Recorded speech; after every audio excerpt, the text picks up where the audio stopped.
3 जनवरी 2026 की सुबह दुनिया जब सोकर उठी तो एक ऐसी खबर सामने आई जिसने कह सकते हैं पूरी इंटरनेशनल पॉलिटिक्स में भूचाल ला दिया। वेनेजुएला में कुछ ऐसा हुआ था जिसने दुनिया भर की सरकारों को लिटरली हिलाकर रख दिया। तो चलिए आज इसी सनसनीखेज घटना की एक एक परत खोलते हैं। खबर तो बस एक लाइन की थी, लेकिन इसका असर इतना गहरा था कि पूछिए मत। अमेरिकी स्पेशल फोर्सेस ने एक रात के ऑपरेशन में वेनेजुएला के सिटिंग प्रेसिडेंट निकोलस मादुरो और उनकी पत्नी को पकड़ लिया था। अब देखिए, ये किसी देश पर हमला करने से कहीं ज्यादा बड़ी बात थी। ये तो सीधे सीधे एक देश के मुखिया को ही हिरासत में ले लेना था। और फिर आया इस ऑपरेशन का पहला सबूत, और वो भी कहां से? सीधा अमेरिकी राष्ट्रपति ट्रंप के सोशल मीडिया अकाउंट से। एक तस्वीर, और बस उसी एक तस्वीर ने पूरी दुनिया में बहस छेड़ दी। इस फोटो में मादुरो एक अमेरिकी युद्धपोत पर दिख रहे थे। बस ये इस बात का पक्का सबूत था कि ऑपरेशन कामयाब हो चुका है और मादुरो अब अमेरिकी हिरासत में है। और फिर तस्वीर के ठीक बाद आया वो बयान जिसने सारी अटकलों पर आप कह सकते हैं फुल स्टॉप लगा दिया। राष्ट्रपति ट्रंप ने बिल्कुल साफ कर दिया कि ये सिर्फ एक गिरफ्तारी नहीं है, ये तो वेनेजुएला पर अमेरिकी कंट्रोल का एक खुला ऐलान था। बस इसी एक वाक्य ने पूरी कूटनीतिक दुनिया में तहलका मचा दिया था। तो सवाल ये उठता है कि आखिर ये सब हुआ कैसे? इतना बड़ा ऑपरेशन कैसे अंजाम दिया गया? ठीक है, चलिए अब इसी में थोड़ा गहराई से उतरते हैं और इस मिशन के हर पहलू को समझते हैं। इस मिशन का कोड नेम था ऑपरेशन एब्सोल्यूट रिजॉल्व। सिर्फ एक आंकड़ा देखिए और इस ऑपरेशन का स्केल समझ में आ जाएगा। 150 से ज्यादा, जी हां, 150 से ज्यादा एयरक्राफ्ट। ये कोई छोटा मोटा छापा नहीं था, ये तो एक बहुत बड़ी सैन्य शक्ति का खुला प्रदर्शन था। और ये सारे विमान 20 अलग अलग जमीनी और समुद्री ठिकानों से एक साथ लॉन्च हुए थे। जरा सोचिए कितना जबरदस्त कोऑर्डिनेशन रहा होगा। जनरल डैन कीन की ब्रीफिंग से जो पता चला वो ये था कि ये ऑपरेशन बिल्कुल घड़ी की सुई की तरह सटीक था। महीनों तक निगरानी चली, फिर हमले से ठीक पहले वेनेजुएला के पूरे एयर डिफेंस सिस्टम को शांत कर दिया गया। इसके बाद एंट्री हुई डेल्टा फोर्स की, यानी अमेरिका की सबसे खतरनाक स्पेशल ऑपरेशंस यूनिट में से एक। उनके हेलीकॉप्टर्स रडार से बचने के लिए समंदर से सिर्फ 100 फीट ऊपर उड़ते हुए कंपाउंड तक पहुंचे और 2 घंटे से कुछ ही ज्यादा समय में मिशन पूरा हो गया। और ये सब जब हो रहा था तो इसे व्हाइट हाउस में लाइव देखा जा रहा था। खुद राष्ट्रपति ट्रंप का ये बयान देखिए, इस घटना के बिल्कुल अविश्वसनीय पहलू को दिखाता है। ऐसा लग रहा था मानो दुनिया की सबसे बड़ी ताकत इस पूरी कार्रवाई को किसी एक्शन फिल्म की तरह देख रही हो। एक ऐसी फिल्म जो अमेरिकी कमांड सेंटर से रियल टाइम में कंट्रोल हो रही थी। ठीक है, तो ये तो समझ आ गया कि ये ऑपरेशन हुआ कैसे, लेकिन अब आता है सबसे बड़ा सवाल, क्यों? आखिर अमेरिकी सरकार ने सालों के तनाव के बाद इतना बड़ा, इतना असाधारण कदम उठाने के लिए दुनिया को क्या वजह दी? उनका पक्ष क्या था? राष्ट्रपति ट्रंप ने दुनिया के सामने 3 मुख्य वजहें रखीं। पहली वजह, वेनेजुएला को एक अस्थिर देश बताया गया जो कि इंटरनेशनल सिक्योरिटी के लिए एक बढ़ता हुआ खतरा है।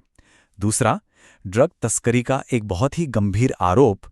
और तीसरा, ये दावा कि मादुरो जानबूझकर अपराधियों को अमेरिकी सीमा की तरफ भेज रहे थे और ये अमेरिका की नेशनल सिक्योरिटी के लिए एक सीधी चुनौती थी।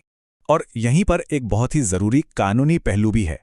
देखिए, अमेरिका इस कार्रवाई को युद्ध नहीं कह रहा है, वो इसे कानून लागू करने की एक कार्रवाई बता रहा है। मादुरो पर नार्को टेररिज्म का चार्ज लगाकर अमेरिका ने उन्हें एक देश के प्रेसिडेंट के बजाय एक भगोड़े अपराधी की तरह पेश किया है। एक ऐसा अपराधी जिस पर अमेरिकी अदालत में केस चलाया जा सकता है। और एक बात और, ये सब कुछ अचानक नहीं हुआ। इस रेड से बहुत पहले ही अमेरिकी न्याय विभाग ने मादुरो की गिरफ्तारी के लिए $5 करोड़ के भारी भरकम इनाम का ऐलान किया हुआ था। ये इनाम ही इस बात का सबूत था कि अमेरिका कई सालों से मादुरो को सिर्फ एक राजनेता नहीं बल्कि एक हाई वैल्यू टारगेट, एक अपराधी मान रहा था। तो जैसे ही ये खबर पूरी दुनिया में फैली, जाहिर है हर तरफ से रिएक्शंस आने लगे और जैसा कि उम्मीद की जा रही थी, दुनिया इस मुद्दे पर बिल्कुल 2 हिस्सों में बंट गई। तो यहाँ 2 बिल्कुल अलग अलग, एकदम विपरीत विचार देखने को मिले। एक तरफ वो देश थे जिन्होंने इसे इंटरनेशनल लॉ का खुला उल्लंघन बताया। उन्होंने कहा कि ये एक देश की सॉवरेनिटी, यानी उसके अपने फैसले खुद लेने के अधिकार पर सीधा हमला है। वहीं दूसरी तरफ कुछ ऐसे भी थे जिन्होंने इसे एक तानाशाह को हटाने और लोकतंत्र को वापस लाने के लिए एक जरूरी कदम माना। चीन और रूस जैसे बड़े देशों ने तो इसकी बहुत कड़ी निंदा की। उन्होंने इसे आर्म्ड अग्रेशन तक कह दिया और ये चेतावनी भी दी कि इससे पूरे इलाके में अस्थिरता फैल सकती है। सिर्फ यही नहीं, लैटिन अमेरिका के भी कई देशों ने इसे अपनी संप्रभुता पर एक हमले की तरह ही देखा। लेकिन वेनेजुएला के अंदर कहानी बिल्कुल अलग थी। वहां विपक्षी नेता जैसे कि मारिया कोरिना मछाडो ने इस कार्रवाई का जोरदार स्वागत किया। उनके लिए ये कोई विदेशी दखलंदाजी नहीं थी, बल्कि सालों के दमनकारी राज और आर्थिक बदहाली से आज़ादी की एक उम्मीद की किरण थी। तो मादुरो तो हट गए, लेकिन उनके हटने के बाद वेनेजुएला एक ऐसे मोड़ पर आ खड़ा हुआ है जहां से आगे का रास्ता बिल्कुल साफ नहीं है। अब सत्ता का क्या होगा, देश में स्थिरता कैसे आएगी? चलिए अब कुछ पॉसिबल सिनेरियोज पर नजर डालते हैं कि आगे क्या हो सकता है। मोटे तौर पर देखें तो 3 रास्ते नजर आते हैं। पहला है संवैधानिक रास्ता। इसमें उपराष्ट्रपति डेल्सी रॉड्रिगेज अस्थायी तौर पर सत्ता संभाल सकती हैं। लेकिन सबसे बड़ा सवाल यह है कि क्या उन्हें सेना का सपोर्ट मिलेगा? दूसरा रास्ता है कि विपक्ष, जिसे अमेरिका का समर्थन है, वो सरकार बना ले, पर क्या वो पूरे देश को एक साथ ला पाएंगे? और तीसरा, और शायद सबसे खतरनाक रास्ता, कि सेना जो अब तक मादुरो के प्रति वफादार रही है, वो खुद ही सत्ता पर कब्जा कर ले।